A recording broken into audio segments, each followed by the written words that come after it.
කුරි රුදූපත දෙවන කොටස. සමහර විට මේක එයා නැති වෙන්න ටික වෙලාවට කලින් තියලා යන්නේ නැත්තේ. අම්මා කිව්වා. ඒත් මේකේ දිනේ දාලා තියෙන්නේ ගිය සතියේ දවසක් නේ. පීටර් කිව්වේ ජෙෆ්රි අංකල් නැති වෙලා මාසයක් වෙනවා කියලා. මම කිව්වා. අපි ගෙදර එනකොට හවස් වෙලා තිබුණේ. අපි බඩු අස්පස් කරලා රෑ කෑමට වාඩි වුණා. කොහොම හරි එයා ලියුමල් මැරුණට පස්සේ ලියන්න බෑනේ. අනික එයාට දිනේ වැරදිලා ලියවෙන්නේ නැති. අම්මා කිව්වා. වෙන්න පුළුවන් අම්මා. ඒත් ලියුමේ ලියලා තියෙන දේවල් ගැන මොකද හිතන්නේ කියන්නකෝ. ආයෙත් ලියුම කියවන්න අයියා. මම ලියුම ගත්තා. ලියුමේ අකුරු ඇද වෙලා. ජෙෆ්රි අංකල් මේ ලියුම ලියනකොට ගොඩාක් දුර්වල වෙලා ඉන්නේ නැත්තේ. දයාපර මැගී පවුල වෙත.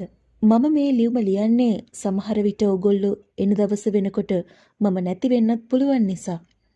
මේක හරි වැදගත්. ජූලි මාසේ පායන අලුත් හඳෙන් ප්‍රවේශම් වන්න. මම ඔයගොල්ලොන්ගේ මිත්‍ර මාකස් ජෙෆ්රි. මොකද්ද අලුත් හඳේ කතාව? නංගි ඇහුවා. ඒකට කියන්නේ එක මාසයක්ම හඳ නැති වෙලා කියලා. එකම එක දවසක් පායන හඳට. තාත්තා තේරුම් කරලා දුන්නා. පව් අසරණ ජෙෆ්රි මහත්තයා මේ ලියුම ලියලා තියෙන්නේ ගොඩාක් ලෙඩින් ඉන්න කාලෙක. අම්මේ ඒකෙන් කියන්න බැහැනේ ජෙෆ්රි අංකල්ට පිස්සු කියලා. මම නම් කියන්නේ මේකේ මොකක් හරි දෙයක් තියෙනවා කියලා. මං හිතන්නේ අපිට මොකක් හරි කියන්න උත්සාහ කරා. මොකක් හරි අලුත් හඳ දවසේ වෙන දෙයක් ගැන.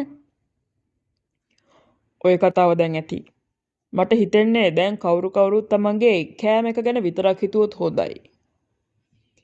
තාත්තා ටිකක් සැරෙන් කිව්වා.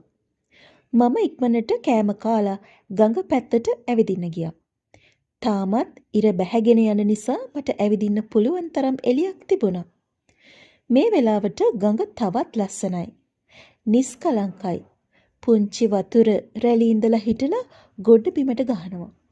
හැබැයි මං ඇවිදින ගමන් කල්පනා කර හිටියේ අද සිද්ධ වෙච්ච අමුතු දේවල් ගැන. අර අහිංසක අංකල්ගේ මරණය ගැන, අමුතු ලියුම, ගුප්ත පීටර් ගැන, එතකොට අර ජොනි කියපු දූපතේ සාපය ගැන, වෙලා තියෙන අමුතු සිද්ධි ගැන. මට හිතේ හැටියට මස්පාලු කන්න බැරි වුණාට මේ දේවල් නිසා මගේ නිවාඩුව රසවත් වෙයි කියලා මට හිතුණා.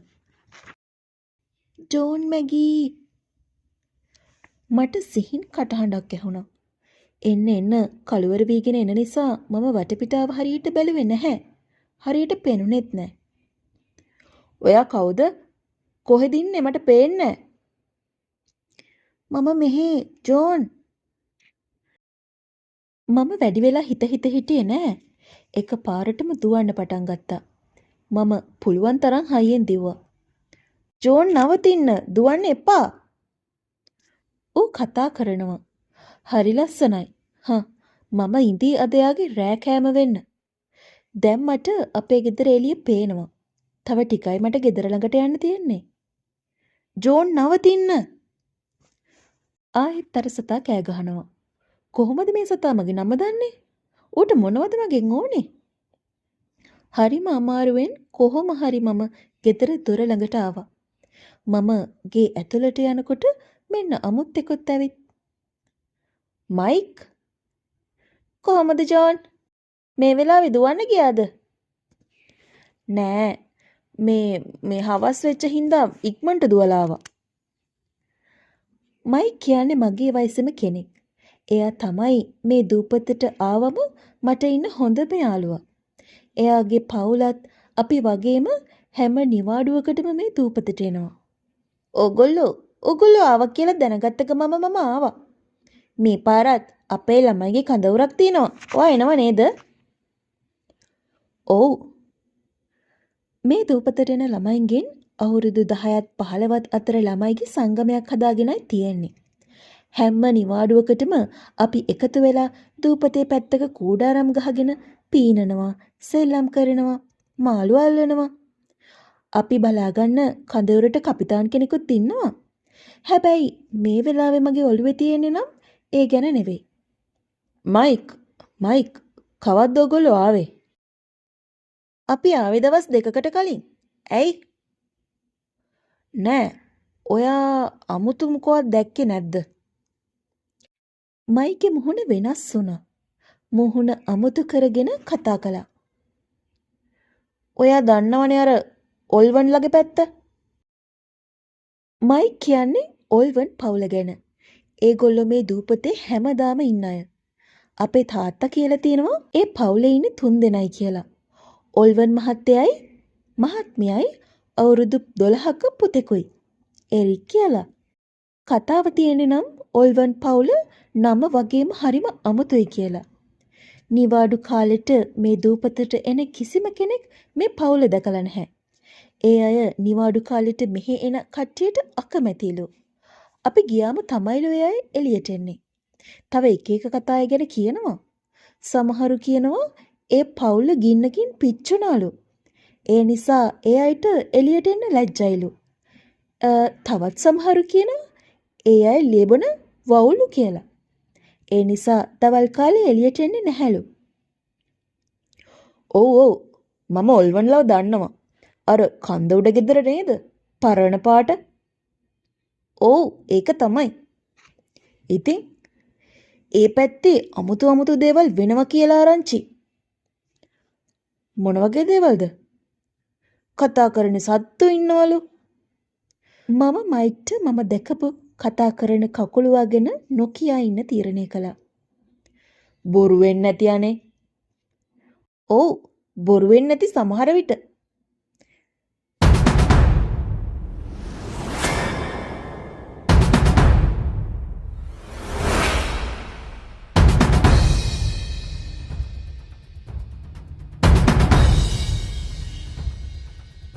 ඇනි ඒ වෙනකොටත් නිදාගෙන හිටියේ.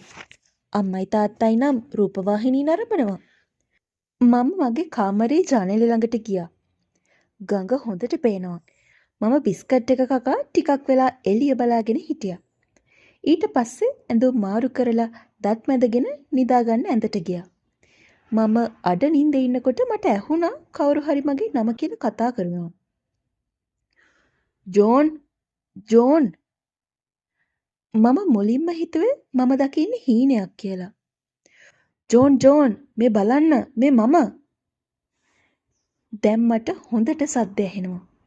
මම ඇස් හැරියා. ආයෙත් ඒ කටහඬමයි. මම මෙහෙ ජෝන්. මම නැගිටලා ජනේලෙ ළඟට ගියා. එළියේ ඉඳන් මා දිහා බලන් ඉන්නේ වෙන කවුරුත් නෙවෙයි. Geoffrey uncle. ජෝන් අලුත් හඳින් පරිස්සම් වෙන්න. මේ ඇත්තටම ජෙෆ්රි අංකල්ද? පෙනුම නම් ඒ වගේමයි. ජෙෆ්රි අංකල්ගේ හොල්මන?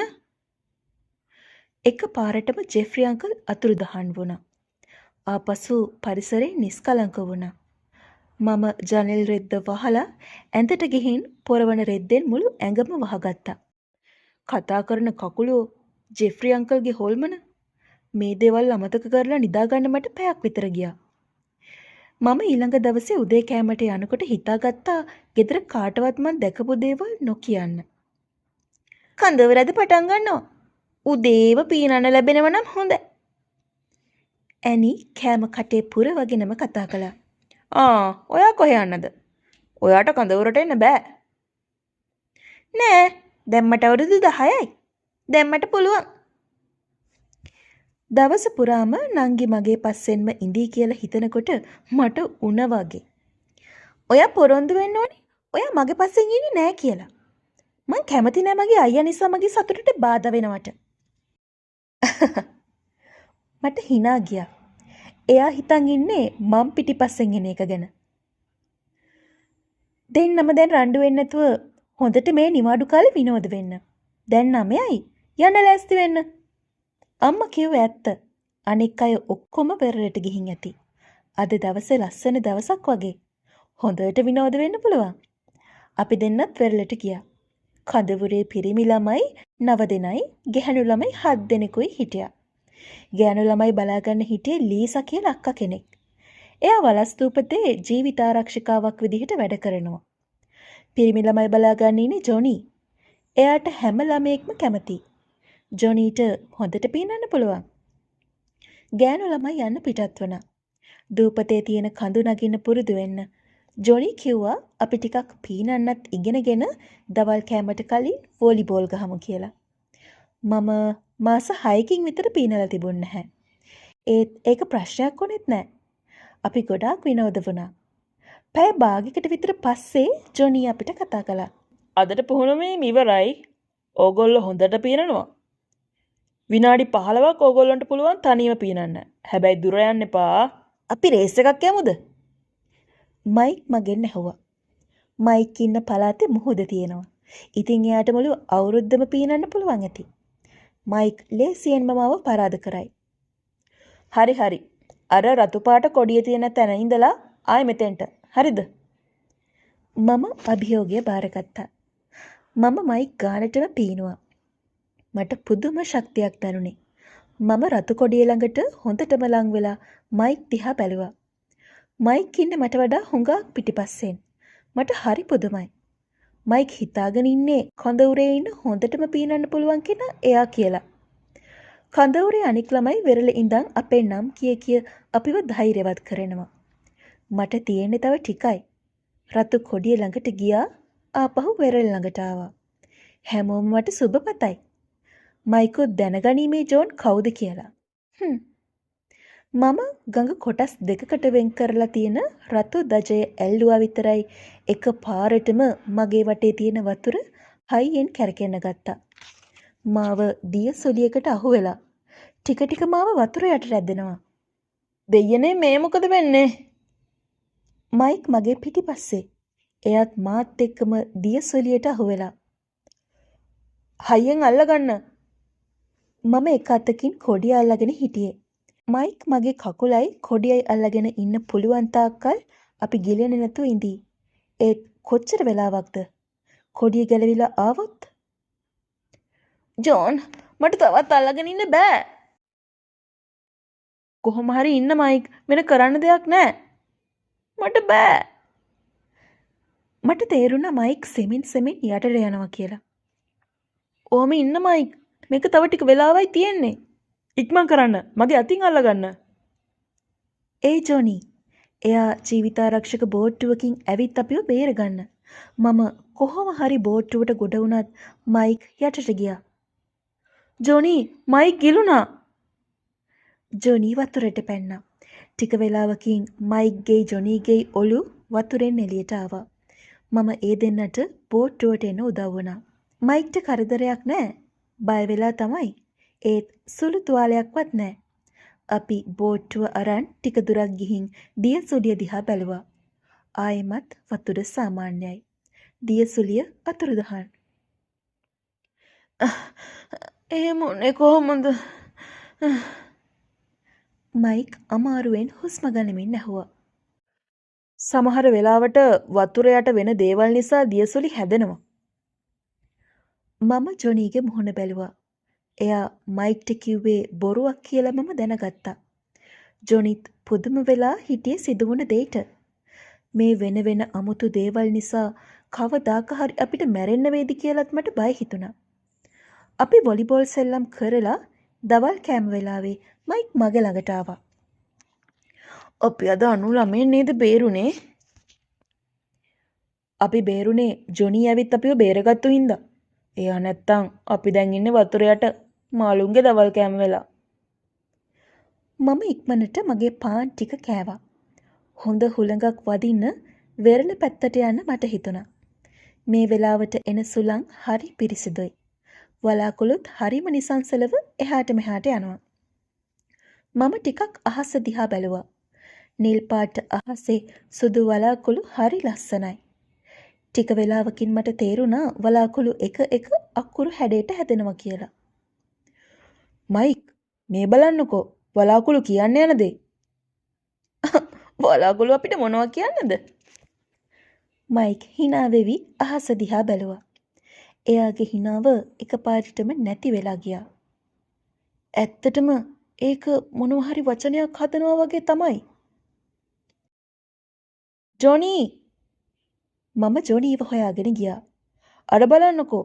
අහස උඩ මොකද්ද වචනයක් වලාකුළු වලින් හැදෙනවා.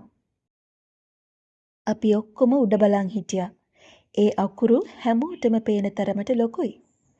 වලාකුළු වලින් හැදුනේ කවුරු හරි අද රෑ 12ට මේ වෙරළදී මැරෙනවා. ගොඩක් ළමයි මේක විශ්වාස කළේ නෑ. ඒ අය කිව්වේ වලාකුළු නිතර එක එක හැඩයට හැදෙනවා කියලයි. ඒත් මම නම් දැකලා නැහැ මේ තරම් හොඳට අකුරු හැදෙනවා වලාකුළු වලින්. අනික මට හිතෙනවා මේ පණිවිඩේ ආවේ අපිටමයි කියලා. මම හැමෝටම දැන්වුවා මම රෑ වෙරළට එනවා කැමති කෙනෙකුට පුළුවන් නම් මාත් එක්ක එකතු වෙන්න කියලා. මයිකුයි ජොනී විතරයි කැමති වුණේ. අපි කතා කරගත්තා හරියටම 11:00ට මෙතෙන්ට එන්න. මම රෑ එනකොට ජොනී ඇවිත් ගිනි මැලයකුත් ගහලා. මයික් ඊට ටික වෙලාවකින් ආවා. අපි ගෙනාපු පොරවන රෙදි බිම දාලා අපි ඒව උඩ ඉඳගත්තා.